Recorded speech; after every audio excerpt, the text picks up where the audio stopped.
In the quiet town of Oak Ridge, nestled among rolling hills in the American Midwest, lived a young woman named Emily Carter. The sun rose slowly each morning, casting a golden glow over the fields that stretched out like a patchwork quilt. Emily had always felt a pull toward something bigger than her small-town life. She dreamed of serving her country, of wearing the uniform that symbolized strength and honor. At 22, with her dark hair tied back in a neat ponytail and her green eyes full of determination, she enlisted in the United States Army. The base where she trained was Fort Harlan, a sprawling complex of barracks and training grounds under wide, endless skies. The air smelled of fresh-cut grass and distant rain. Emily arrived with a duffel bag over her shoulder, her boots polished to a shine. She was eager, ready to prove herself. The other recruits greeted her with nods and handshakes. Among them were Jake Thompson and Mike Reynolds, two broad-shouldered men from the East Coast, known for their loud laughs and quick tempers. At first, things went well. Emily excelled in basic training. She ran the obstacle courses with steady breaths, her muscles aching but her spirit unbroken. The drill sergeants praised her focus. But as weeks turned into months, whispers began. Jake and Mike saw her as an outsider, a woman in what they called a man's world. They started small, with jokes that stung like paper cuts. "Hey, Carter, you sure you can handle that rifle? It's heavier than your makeup bag," Jake would say, his voice carrying across the mess hall. The others laughed, and Emily forced a smile, telling herself it was just hazing. The bullying grew heavier, like storm clouds gathering. During field exercises, they tripped her in the mud, claiming it was an accident. In the barracks, her gear went missing, only to turn up damaged. Mike spread rumors, saying she was getting special treatment because she was pretty. Emily felt the isolation creep in, a cold fog that settled in her chest. She lay awake at night, staring at the bunk above her, the sounds of snoring soldiers a reminder of her loneliness. She missed home, the warmth of her mother's kitchen, the simple rhythm of life in Oak Ridge. One evening, after a grueling march under a relentless sun, Emily confronted them. "Why do you do this?" she asked, her voice steady but soft. Jake smirked, leaning against his locker. "Because you don't belong here, sweetheart. Go back to baking cookies or whatever." Mike chuckled, crossing his arms. The words hit her like a punch. That night, tears soaked her pillow. She wondered if they were right. Doubt wormed its way into her heart, eroding her confidence like river water on stone. The pressure built until it broke her. During a live fire drill, Emily's hand shook, and not from fear of the weapon, but from the eyes watching her, waiting for her to fail. She missed her target, and the jeers echoed. "Told you she couldn't hack it," Jake shouted. Humiliated, Emily requested a discharge. The paperwork was simple, the exit quiet. She packed her things under a gray sky, the base fading in her rear-view mirror as she drove away. Back in Oak Ridge, she felt defeated, a shadow of the woman who had left with dreams. Years passed slowly, like pages turning in an old book. Emily found work at a local community center,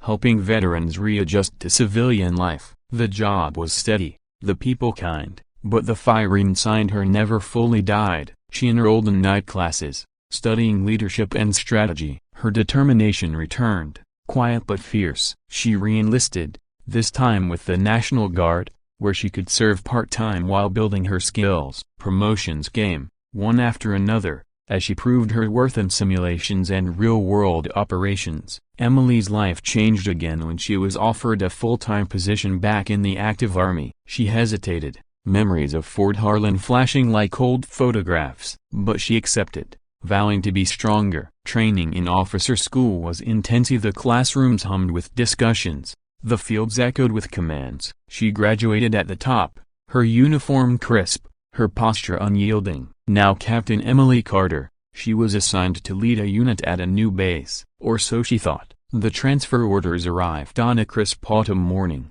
Emily read them twice, her heart skipping a beat. She was headed back to Fort Harlan as the commanding officer of her old platoon. The base had expanded, but the familiar gates loomed like ghosts from her past. She drove through them, the leaves crunching under her tires, a mix of nerves and resolve in her veins. Her first day dawned clear and cool. The soldiers assembled in the parade ground, the flag snapping in the breeze. Emily stepped forward, her captain's bars gleaming, She scanned the face as many knew, but someone changed. There stood Jake Thompson, now a sergeant, his jaw tightening as recognition dawned. Beside him, Mike Reynolds, his eyes widening in shock. The air grew thick, charged with unspoken history. "Attention," Emily called, her voice calm and firm. The platoon snapped to, boots thudding in unison. She introduced herself, outlining her expectations. No mention of the pasta, not yet. As the day unfolded, she led them through drills, her instructions clear and precise. Jake and Mike exchanged glances, their usual bravado muted. In the weeks that followed, the atmosphere shifted gradually. Emily's leadership was fair, her decisions thoughtful. She noticed Jake struggling with a tactical exercise and pulled him aside. "Sergeant Thompson," she said softly, "focus on your breathing. You've got the skills to use them." He nodded, surprised by her encouragement. Mike, too, found himself improving under her guidance. The bullying of old seemed distant, buried under layers of time, but the twist came gently. During the late-night briefing, the unit was preparing for a deployment simulation. Emily gathered them in the dimly lit command tent, the lantern casting warm shadows. "I know some of you from before," she began, her words measured. "Years ago, I was one of you, a recruit trying to find my place." She paused, letting the silence settle like dust. "I left because I felt I didn't belong, but I came back because I do. We all do,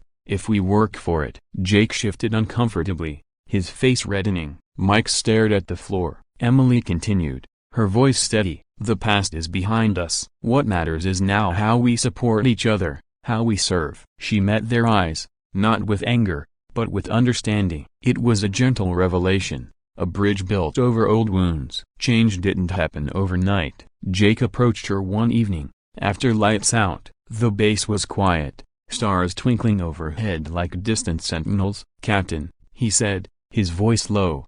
"About back then, I'm sorry. We were idiots." Emily nodded, a small smile touching her lips. "Apology accepted, Sergeant. We've all grown." Mike followed suit days later, his words halting but sincere. The platoon bonded, their drills sharper, their camaraderie real. As months turned into a year, Emily's unit excelled. They deployed on a humanitarian mission, delivering aid to a flood-stricken town. Under her command, they worked tirelessly, Jake coordinating supplies, Mike leading rescue teams. Emily watched from the operations center, pride swelling in her chest. The air smelled of wet earth and hope. Back at Fort Harlan, on a sunny afternoon, Emily stood before her platoon for a final address before her next promotion. The wind whispered through the trees, carrying sense of pine and freedom. "You've made me proud," she said, her voice warm. "Remember, strength isn't in pushing others down, it's in lifting them up." The soldiers saluted, respect in their eyes. Jake and Mike stood tallest, their transformations complete. Emily drove away from the base that evening, the sun setting in a blaze of orange and pink. She felt whole, the scars of the past healed into stories of resilience. In Oak Ridge, her mother waited with open arms. Life moved forward, slow and steady, like the river that wound through her hometown. Emily Carter had returned not just as a commander, but as a woman who had reclaimed her place in the world.